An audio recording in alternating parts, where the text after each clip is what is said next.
अस्सलामुअलैकुम, hello everyone, welcome back to my channel simple lifestyle.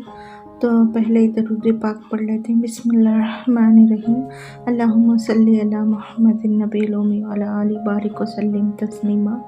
आज का वीडियो बहुत ही यूज़फुल होने वाला है कि वो कहते मैं आज घर की थोड़ा समर रीसेट क्लीनिंग कर रही हूँ, क्योंकि समर में बहुत गर्मी आ चुकी है और घर को फ्रेश क्लीन और ऑर्गेनाइज बनाना बहुत ज़रूरी होता है।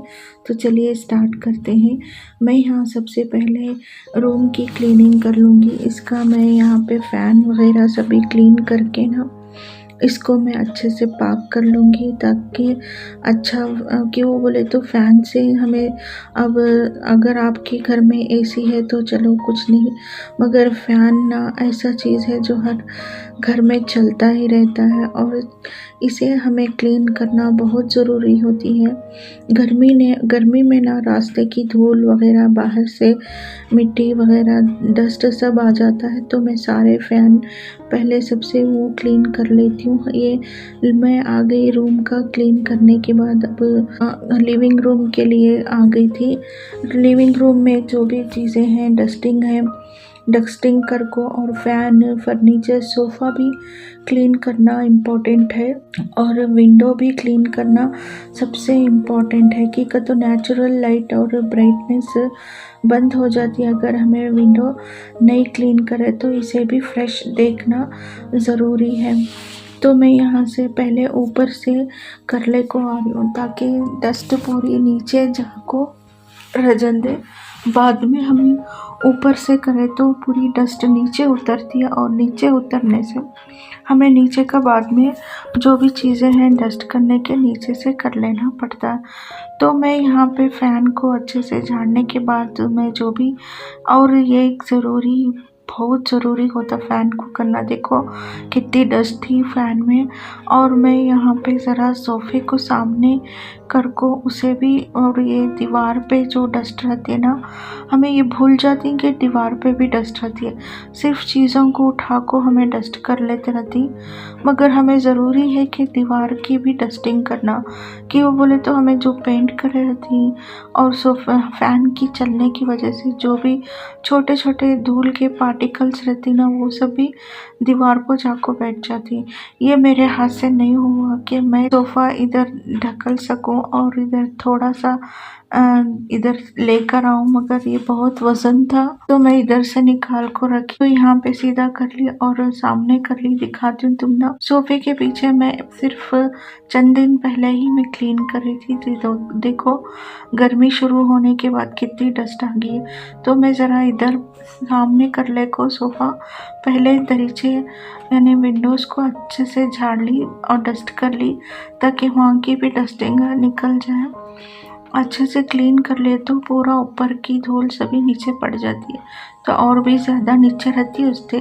और ये देखो ये डस्ट करने के मैं परसों ही पर्दे सभी के अभी पाक क्लीन थे, तो मैं ऊपर की दीवार और पर्दों के बीच में भी ना बहुत डस्ट जम जाता, तो उसे भी ऐसा क्लीन कर ले तो क्या होता, वो डस्ट नहीं जमता और पर्दे भी हमारे गंदे नहीं होते। तो मैं एक ब्रश ले लेकर को हमारे सोफ़े को पीछे से पूरा क्लीन करती हूँ।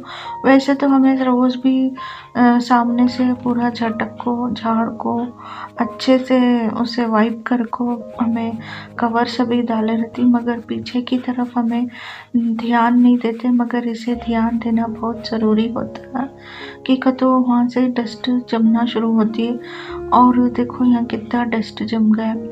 मैं इसे ऐसा ब्रश में से करी तो पूरी ये फैब्रिक सोफ़ा है ना, तो उसे अच्छे से झाड़ना ज़रूरी होता है और इसे 15 डेज़ या 1 महीने में तो भी ज़रूर करना, नहीं तो ये फैब्रिक ख़राब हो जाता।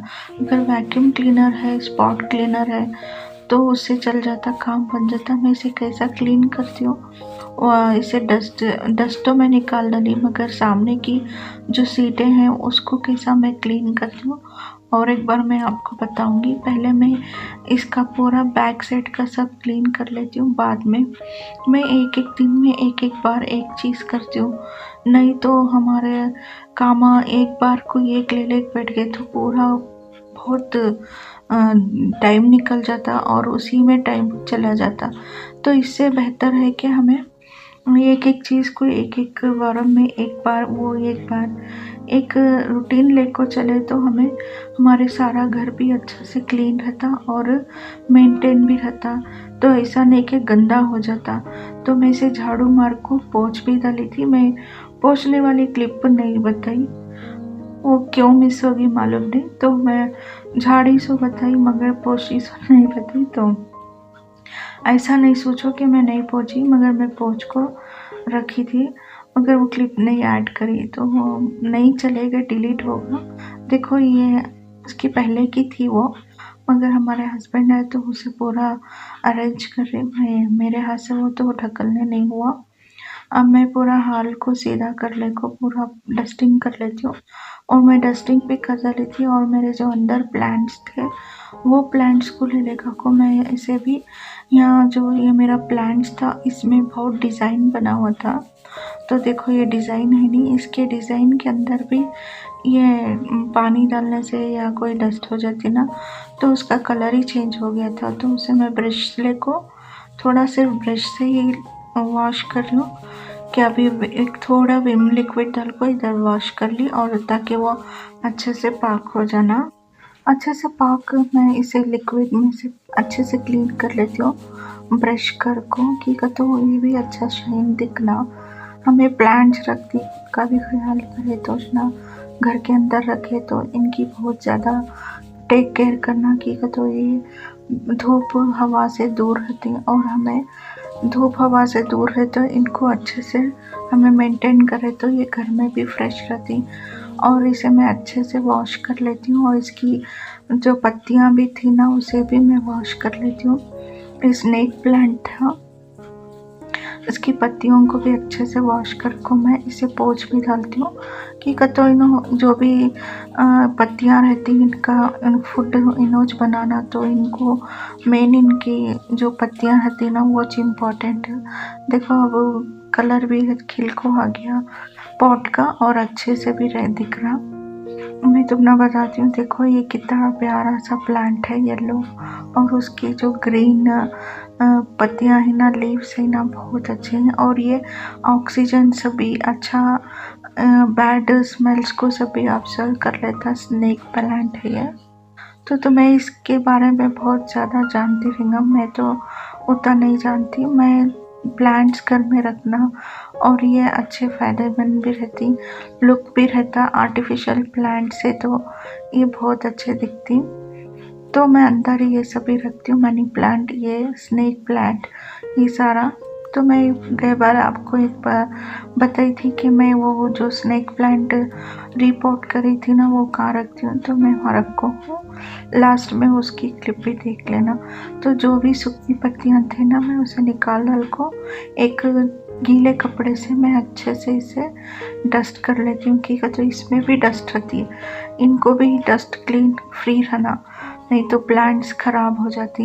इनकी पत्तियाँ अगर डस्ट फ्री रहे तो इनको ऑब्जर्वेशन कार्बन डाइऑक्साइड लेने में करने में ज़रा इनको बहुत आसान हो जाता।